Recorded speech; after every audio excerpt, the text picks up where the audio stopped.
আসসালামু আলাইকুম রহমতুল্লাহি বারাকাতুহ। সম্মানিত দিনী বৈনকলরে আজকে কয়েকটা আয়াতর অনুবাদ আর তোরা ব্যাখ্যা কর্ম ইনশাআল্লাহ। আল্লাহ সুবহানাহু তাআলা এই আয়াতগুলোর মাঝে কিতা কইরা একটু বোঝার চেষ্টা করবো ইনশাআল্লাহ। সূরা আল মাইদা 33 নম্বর আয়াত আল্লাহ সুবহানাহু তাআলা কইরা, যারা আল্লাহ এবং তার রাসূলের বিরুদ্ধে এবং পৃথিবীতে বিশৃঙ্খলা সৃষ্টি করে তাদের অনিবার্য পরিণতি হচ্ছে তাদেরকে হত্যা করা হবে অথবা শুলে চড়ানো হবে অথবা বিপরীত দিক থেকে তাদের হাত এবং পা সমূহকে কর্তন করা হবে অথবা দেশ থেকে তাদের বিতাড়িত করা হবে। এই আয়াতগুলোর মাঝে কইরা আগে যারা আল্লাহর রাসূলের বিরুদ্ধে, যেমন ইসলাম সম্বন্ধে আর কি যারা মাতামাতি করে, ষড়যন্ত্র করে, বাদ জিনিস করে, তারার যে ও সময় হালো নবী সাল্লাল্লাহু আলাইহি ইসলামের যুগ ও সময় কইছেন। আর এটা উম্মত হলো লাগে একটা শিক্ষা। এটা থাকি যে সে অনেক যে বিশৃঙ্খলা করে, মাতামাতি করে, অনেক কিছু ষড়যন্ত্র করে, তাদের যে আল্লাহ সুবহানাহু ওয়া তাআলা পরিণতি দিবা, তারা হত্যা করবা আর না শুলে চড়ানো আর না অথবা বিপরীত দিক দিয়া কি যে কোনো দুনিয়ায় তো শাস্তি হইব আর আখিরাতের শাস্তি তো আরও কঠিন।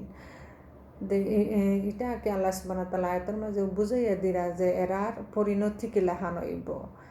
এরাখান ইলাখান চিন্তা করে নানি, বুঝে নানি যে তারা ইলাখান যে কঠিন পরিস্থিতি আইব, তারা সতর্ক হইবার লাগে।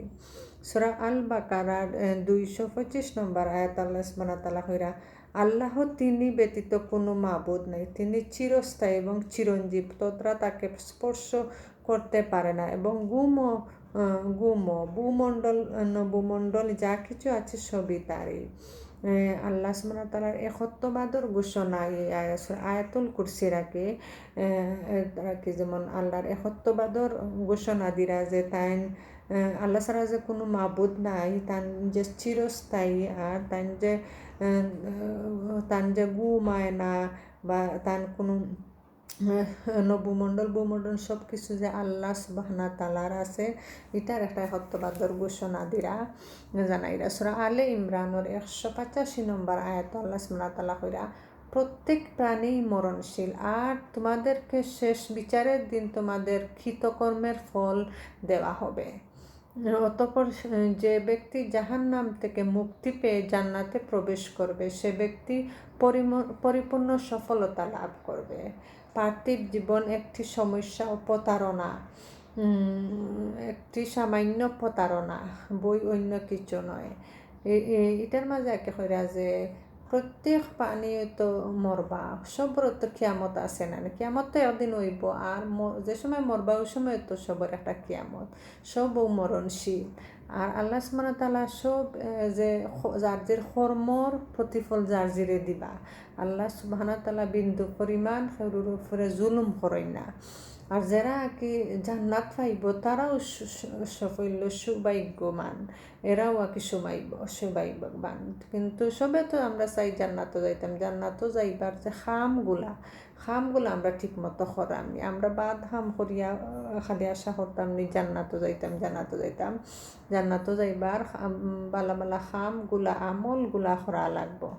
আর আল্লাহ সুবহানাহু ওয়া তাআলা কইরা যে আর কি জান্নাত পাইব এরাও চিরস্থায়ী জান্নাত পাইব, এরাও সৌভাগ্যবান। আর যে সামান্য আর কি পার্থিব জীবনের এটা একটা সামান্য প্রতারণা, শয়তানে আর কি প্রতারণায় দুকার মাঝে ফেলাইব, এটা থেকে সতর্কতা হার লাগে।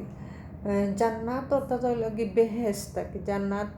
জান্নাত অর্থাৎ বেহেশত হচ্ছে একটি চিরস্থায়ী সুখের স্থান। আরবিতে জান্নাত শব্দের অর্থ হচ্ছে বাগান আর কি, সুন্দর বাগান। এই বাগানের মাঝে আছে যেমন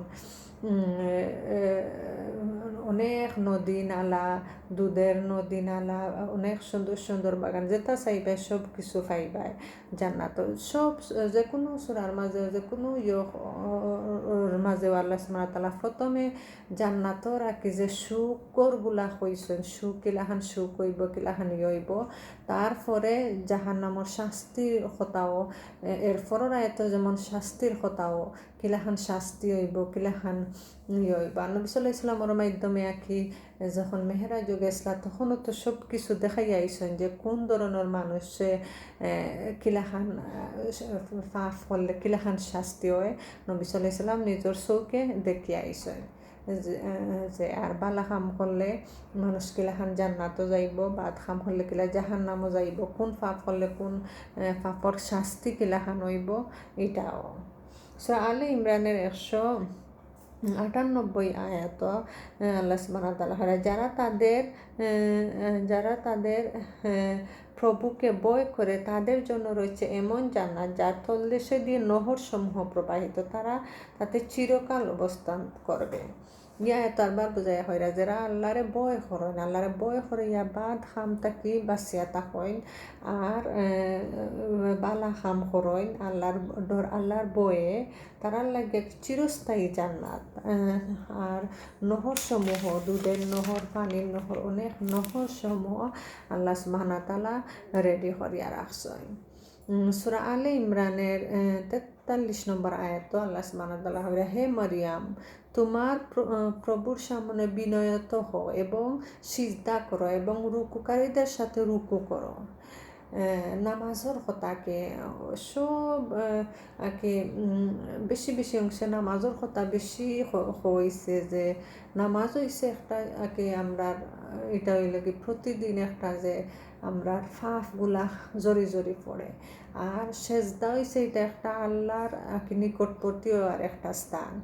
নামাজে আর কি সবচেয়ে গুরুত্বপূর্ণ কি হইল সিজদা। এই সিজদাটার মাঝে যদি কি আল্লাহর প্রশংসা, বেশি বেশি আল্লাহর প্রশংসা করা, আল্লাহর গুণগান খাওয়া, আল্লাহর কাছে মাফ চাওয়া আর নিজের ইচ্ছা মতো যেটা আসে সব কিছু চাওয়া। আল্লাহ যখন মানুষ যখন সেজদায় যায় তখন আর কি আল্লাহ নিকটবর্তী হয়। তাই আল্লাহ সুবহানাহু ওয়া তাআলা মরিয়ম আলাইহিস সালামরে আগে এটাও উপদেশ দিয়া দিছেন, সব নবী হলরে তো দিছেন, আর মরিয়ম আলাইহিস সালামরেও আগে রুকু করার সিজদা করার হুকুম দিয়া দিছেন। যে যারা নামাজে বিনয়ী যেমন আর কি নরম কণ্ঠে আল্লাহর কাছে সব কিছু মনে হইতো না, খালি একদিয়াতে আল্লাহর উদ্দেশ্যে, যেমন আল্লাহ আমারে দেখরা আমি আল্লাহরে দেখলাম, ওলাহান উদ্দেশ্যে নামাজ পড়লে আল্লাহ সুবহানাহু ওয়া তাআলা হইরা এরাও সফল কাম, এরাও আর কি সব কিছুর যারা নামাজে বিনয়ী হইতে পারবো। পবিত্র কুরআনের 22তম সূরা হজের 77 নং আয়াতে আল্লাহ সুবহানাহু ওয়া তাআলা কইরা, হে ঈমানদারগণ, রুকু করো, সিজদা করো, তোমাদের প্রতি পালকের ইবাদত করো এবং ভালো কাজ করো, সম্ভবত তোমার সফল কাম হবে। কইরাকে নামাজগুলাকে চালাইয়া যাওয়া, নামাজ কোনো যাতে খাজা না হয়।